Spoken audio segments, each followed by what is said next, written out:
Good morning, hobby friends. Today I wanted to talk a little bit about something that I was tweeting about on Twitter yesterday, and I saw various reactions from different people, and I know we all have different opinions on this and feel different ways. It's based around the idea that the hobby is changing, and maybe not changing for the best, according to a lot of people. I just want to address that today and talk through some things and get us thinking. And I'd love to hear your opinions and thoughts in the comments, what you think about the hobby in general, the current climate, the individuals in it, and how you feel about the things that I've said in this video. Um, so the other day, that triple logo man sold through Golden Auctions of LeBron, the one of one that was pulled for $2.4 million. This seems to have stirred up a lot of conversation around the changing of the hobby. A lot of people think that this was a stupid card, a stupid sale, sold for too much. That is a bad thing for the hobby.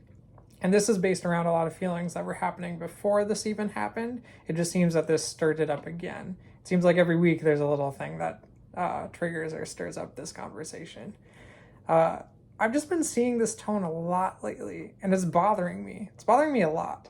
I think it's because things naturally change and we can't help that. The fact is, things have been changing long before these recent years.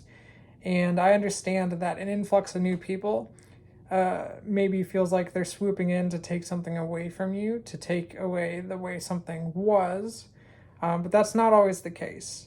And the fact is that even when you entered the hobby, you were a change to someone else that maybe they didn't appreciate. Honestly, they might have thought that you coming into the hobby was a bad thing. There might be an individual or group of individuals out there that thought that. There might be a group of individuals that thought that when I started posting cards on Twitter in 2013. Um, it just seems like there's this tone, though, that almost wants the hobby to die. Rather, like, if it's going to change, it might as well die. And I don't think anyone wants to actually admit that they feel that way, but that's the tone that I get off of a lot of posts and conversations that I see online, especially Twitter recently, about. It seems like this is really fear-based. It seems like people want to gatekeep or control in order to make sure that it doesn't change from the way that they knew it. And I get that there's a lot of frustrating things happening. I understand that this influx of new people, this injection of money, means that prices have increased, whether it be single cards or especially wax. Um, I haven't bought very much wax in a long time, to be honest. I'm not much of a box breaker, anyways. Personally, I don't do videos online or pack ripper, but I do enjoy doing it occasionally, and it's become few and far between lately. I do remember a time when I could go on Blowout Cards or even eBay or just walk into my hobby shop and buy a box for much less than I could now. I just don't understand this thing of like cheering on the failure of others, because that's based around kind of like because they're getting something. It's very zero sum game. The idea that because someone else is getting something, you can't, or because they're getting more of something, you'll get less. And yeah, that can kind of be the case when it comes to things like cards you wanted might not be affordable now, and people that have that expendable income are swooping them up instead.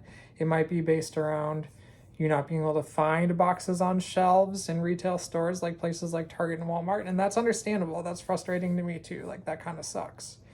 But it's really hard to take the idea, like, you can't just think that every new person coming in is bad for it. You honestly can't gatekeep, because when you gatekeep ahead of someone showing their true colors, you're going to keep out people that are good for the hobby as well.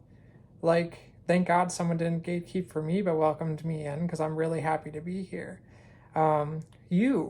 Someone else probably like offered you a way in or gave you advice or told you the way things were, especially when you enter into social media within the hobby.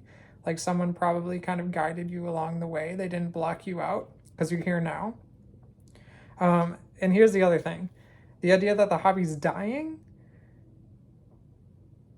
it's not. Like, changing doesn't equal dying. And change also doesn't equal that we should be like, well, if I can't have it the way that I want it, then I want it to die. Then no one can have it. Like, that's a terrible, terrible way to be. But I've heard this all the way since like my re-entry. Like, I re-entered in about 2012, 2013, and I set up at some card shows.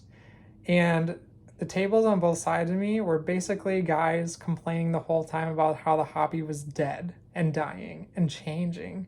And there were kids coming in and they just wanted relics and they just wanted game used and they just wanted autographs. And look at what people were paying for stuff in 2013. It didn't used to be this way. It was like this double-edged sort of like, they want to make money and they want to exist in it and they want more people to come in so that the companies keep making products.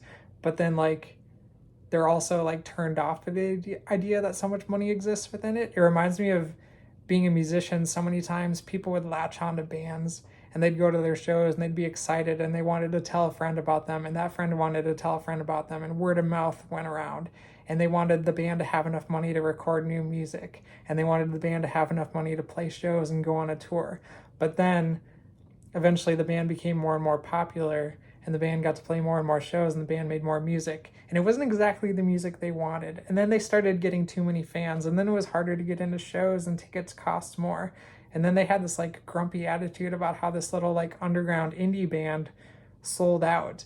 And literally the fact that now that band probably has longevity and can exist longer and make more music and play more shows started to make them mad because it wasn't just theirs anymore.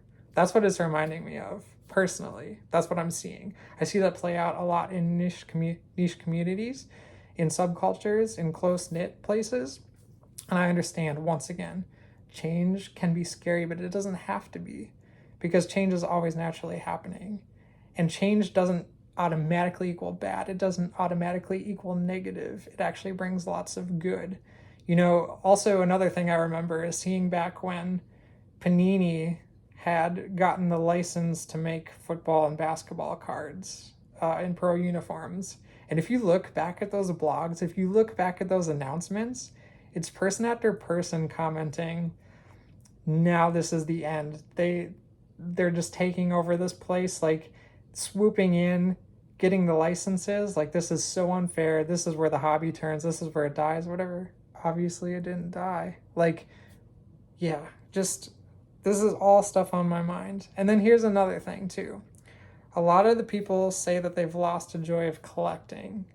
And that's fair. I'm sure that a certain amount of people have. And they seem to always go on to this idea of like, this should only be a collector's thing. Missing the fact that like flippers, retailers, card producers we all have to exist for this to be a thing, first of all. But I want you to dive down deep and really think about it, like what's at the core of that. Because a lot of times I see the people saying that this should be a collector's space and they get mad at the flippers, right? But I've seen those very people, say in 2018 when Prism dropped, hitting Target, cleaning shelves, being so excited about getting so many of the cards, looking for those Lucas, those trays. I saw those people in 2014 chasing Andrew Wiggins, Joel Embiid, and some of those other guys, going after it. What is really happening is we're not all winning as much as we want to. We're not all finding the product that we want to. We're maybe not able to buy the cards and have the same margins, grade the same way, and do that. So really think about it. You might be a collector. I consider myself a collector even though I own a business in flipping. But are you actually upset because it's not just a collector space? Or are you upset because you're not winning at the same margins or winning in the same way, or able to walk into a Target and get those 10 blasters that now you can open up and flip cards out of, or flip the blasters? Like, think about that. Because if you are only upset because someone else is winning, or you're only upset because you're seeing the success of others, you're going to constantly be dragging yourself down every time you quote unquote lose. You're going to be literally killing your own passion, joy, and desire for this hobby that you claim to love if you only look at other people and then get upset about any time they have success. Because the fact is, no matter what happens in the hobby, you can still collect. You can still do things the way you want to. Yes, certain cards might be less achievable now, might be more expensive, yada, yada, yada. But when I look at like the way that I collect personally, and yeah, a Ravens base card isn't going to cost very much money, but I collect purely Ravens cards, and I especially love like old base cards. Um, no matter what happens, no matter what Fanatics does, no matter what the industry does, how people act, that doesn't stop me from collecting the way that I want to collect. It doesn't stop me from hunting down the cards I want to.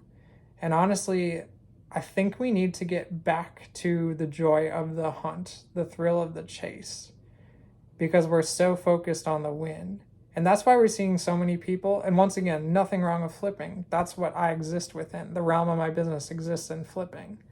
But so many people are kind of killing their desire, I think, by just ripping a box and then immediately evaluating the value of every card.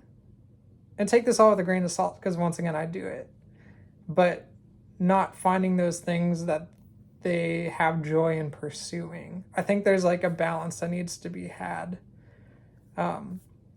Finding that one like piece that goes in your personal collection that you want to chase, that set you want to build, that team you want to fully collect, all those things, and balance those out, because flip away, do all the flipping. It's fun. It's so fun to flip cards.